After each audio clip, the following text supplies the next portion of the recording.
Hello, my name is Erin Davis. I'm a professor of sociology and a core faculty member in the Gender, Sexuality, and Women's Studies program at Cornell College. And today I want to talk to you about inversion in Fun Home. This is a series of videos, and today we're going to talk about inversion, and I will share my screen with you.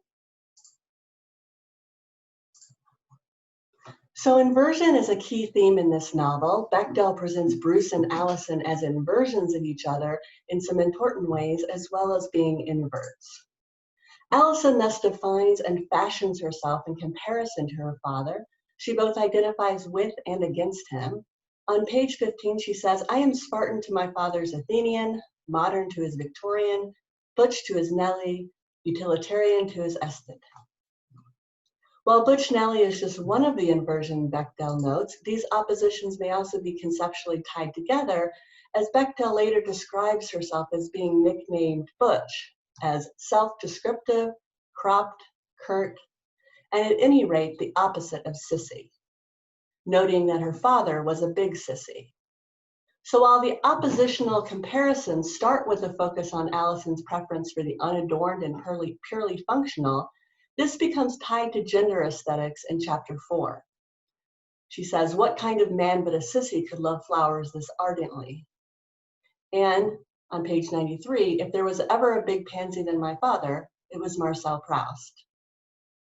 Alison views her father's domestic inclinations, design and gardening, as unmasculine and asserts, "Where he fell short, I stepped in."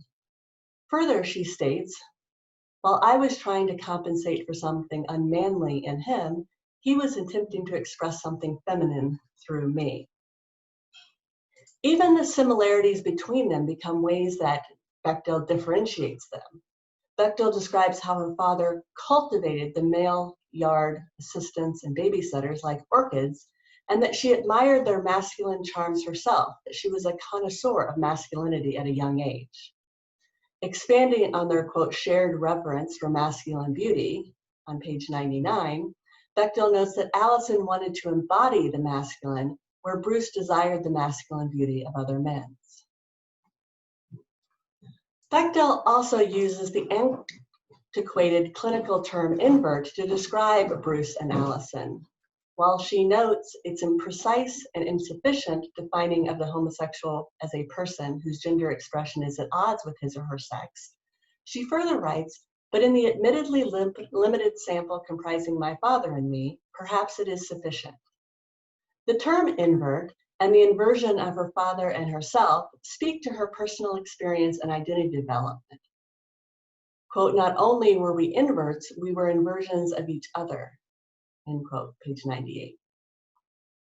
Invert was a term used in the 19th century to refer to an individual whose behavior did not match their sex. So a, quote, "female invert" was someone who was perceived as engaging in stereotypically defined male activities, appearing and dressing in a masculine manner, and being attracted to feminine individuals. If a person was inverted in one aspect, they would be perceived as inverted in all aspects. The invert terminology blends aspects of what would later be classified as homosexual, starting in 1869, and transvestite, 1910, or transsexual in 1949. Same-sex attraction and the notion of, quote, "having the wrong body," end quote. So all of this was sort of conceptualized as intertwined through this medical terminology of invert. A female who acted and dressed in a feminine manner and who was attracted to a masculine person, even if that person was a female-bodied invert, would not have been diagnosed as inverted.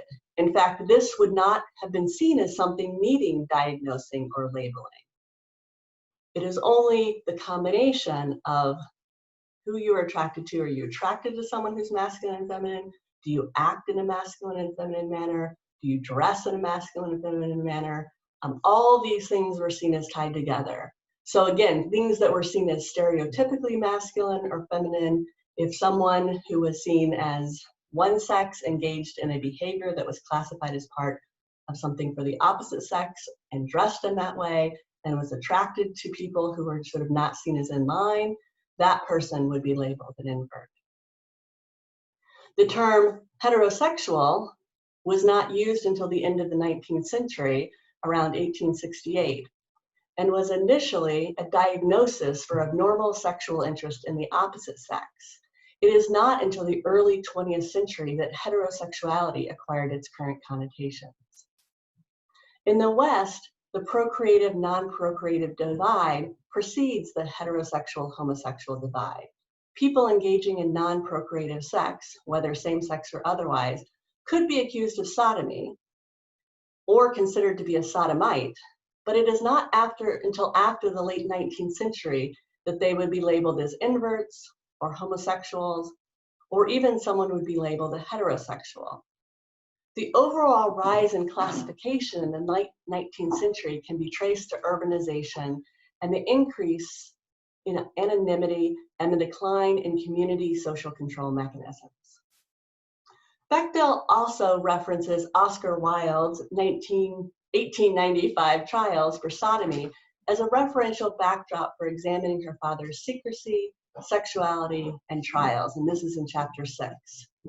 In 1895, Oscar Wilde, a married man and father, was accused of being a sodomite by the father of one of his male lovers. Despite engaging in sexual activities with women and men, Wilde filed a libel suit against his accuser for making a public accusation. And despite the larger social context in which sexual activity would be viewed as, quote, sinful and not for public discussion, Wilde would not have been expected to be prosecuted for private consensual sexual activities. However, as a result of the publicity and the evidence, particularly of his involvement with male prostitutes, Wilde was arrested for gross indecency. It is at this trial that Wilde is asked, what is the, quote, love that dares not speak its name? That's a phrase in a poem of Lord Alfred Douglas, to which he replies, it is great affection of an elder for a younger man, as there was between David and Jonathan, such as Plato made the very basis of his philosophy, and such as you'll find in the sonnets of Michelangelo and Shakespeare. Wilde's trial is often seen as illustrating the shift toward more public regulation of sexual behavior, specifically homosexual sexual behavior, and a cultural shift from seeing sexual acts as universal potentials to indicators of a particular type of person, heterosexual, homosexual. Bechdel references this trial in discussing her father's trial, where she says, quote, the real accusation dared not speak its name, end quote, on page 175, because the trial, quote, stuck strictly to the liquor charge, end quote, despite the, quote, whiff of sexual aroma of the true offense, on page 180.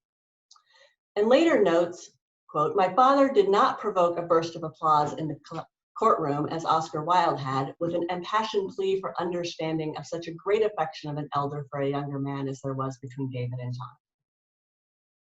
Bechdel's comparison of her father and Wilde are intended to reveal similarities between married men who engaged in sexual relations with other men, often younger men. There are both similarities and differences in these narratives.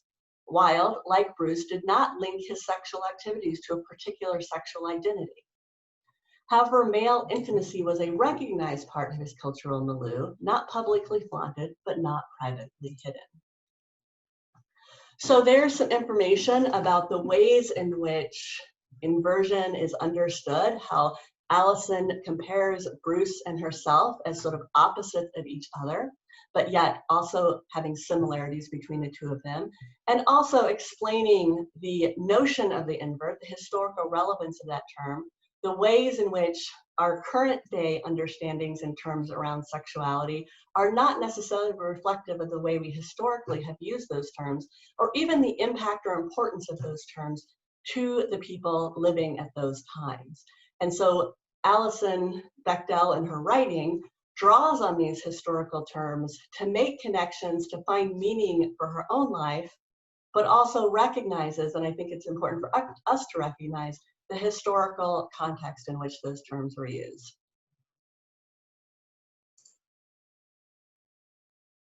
Thank you very much. Stop sharing.